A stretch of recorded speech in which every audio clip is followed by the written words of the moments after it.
Boise State at Nevada. Looks like Boise State minus 16.5 on the highway, 61 the total. Rotation numbers 209, 210 at SBR odds right here. Asher, you involved at all in Boise State versus Nevada? What's your opinion on it?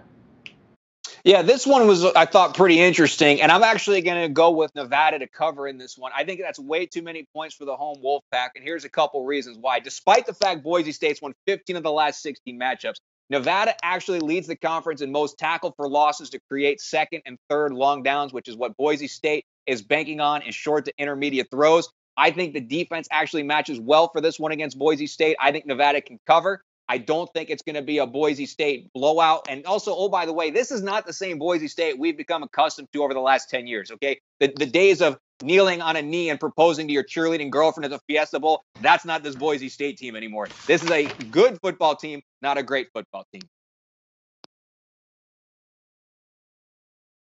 We lost Drew, I think. He just went away. That's a good point by you, Asher, and I was quite surprised last week by Boise's effort. I thought it was a weird effort by them. I thought they were a great play last week, and they struck out against a San Diego State team that just I thought it was a bad matchup for them. But yeah, for me, Drew, it's all about Ganji. If Kai Ganji plays, I'm interested. If he doesn't, I have absolutely no interest in Nevada. Let me say it again. I have absolutely no interest if Ganji does not play. You look at what this team did last week. 3 measly points against fucking Fresno State. Not Boise, not San Diego. Look, Fresno's great. What nice season last year. But look, 3 points against Fresno State's pathetic. You should at least be able to move the ball a little bit. I think it goes to show you that I don't want any part of this Christian Solano guy that is the backup for Ganji. Ganji's a great player. I'm telling you right now. He made some terrific throws against Air Force a couple weeks ago, and that was on a bad knee. I got to know that Ganji is good to go. If he is, then I have some interest in Nevada. But you have to wonder, is Boise State out for blood here? Here's the thing, though. I mean, you look at Boise. We were all high on them. I think we all were high on this group. But you look at the step up in competition. Lose to Oak State and lose, I guess, to a step up in San Diego State. Nevada's a pretty good team as well. I'm kind of on Asher's wavelength, but Ganji must play. Yeah, and big man, here's one other stat I want to get through because I'm glad you mentioned Ganji. But think about this: Boise State this year in the red zone. Okay, we're so traditionalized with Boise State in the offense. They're 36 for 63 in the red zone, only a 57% touchdown rate. Oh, by the way, their opponents are 29 for 40 for a 73% touchdown rate. So the Boise State defense isn't what it used to be. The offense sure as heck wasn't used to be. But again, if the Nevada quarterback is in, I really like the Wolfpack in this one. Guys, what about a matchup issue that I just kind of realized as far as the 3-3-5 defense giving Boise State problems? We just saw San Diego State. That's the defense they run.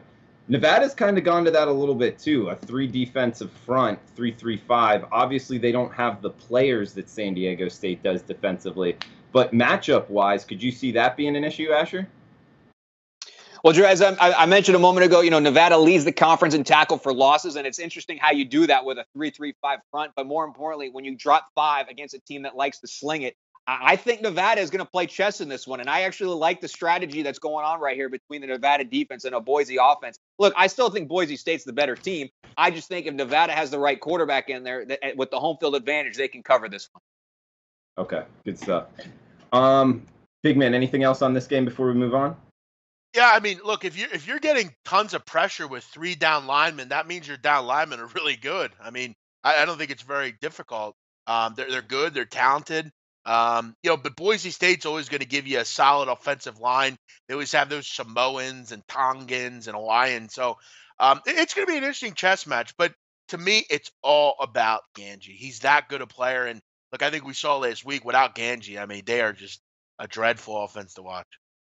And I'm glad you guys both brought that up because a lot of people forget the fact in college football and NFL, when the starting quarterback goes out, it depends who the backup is. If the backup is a far drop-off, that's a big issue. Whereas if the backup, if they were battling through camp and the starter just edged them out, it is what it is. You don't want to see it, but it's not that big of a drop-off. So the starter being out is only half the equation. It is who's the actual backup.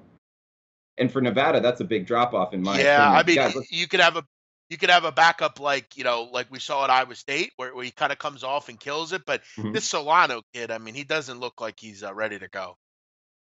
Hey, and Drew, I don't know if you know this or not, but you mentioned the 3-man defensive line for Nevada. Brett Rippon's been sacked 34 times this year for Boise State. So obviously something's not right there with that offensive line for the Broncos. Think about that. That's a lot of sacks. My God. I mean, 34. We're only in week 7. That's gotta be the number 1 in the country. Or if not, that's a great stat there, Ashley. I gotta look that up and where they are. Boise State. I gotta get that stat. That's a good stat by you. Hey guys, thanks for tuning in to our channel. Now, we've put a lot of work into producing all these free videos, so please help us out and keep all our content free for you forever by simply liking, sharing, commenting, and subscribing.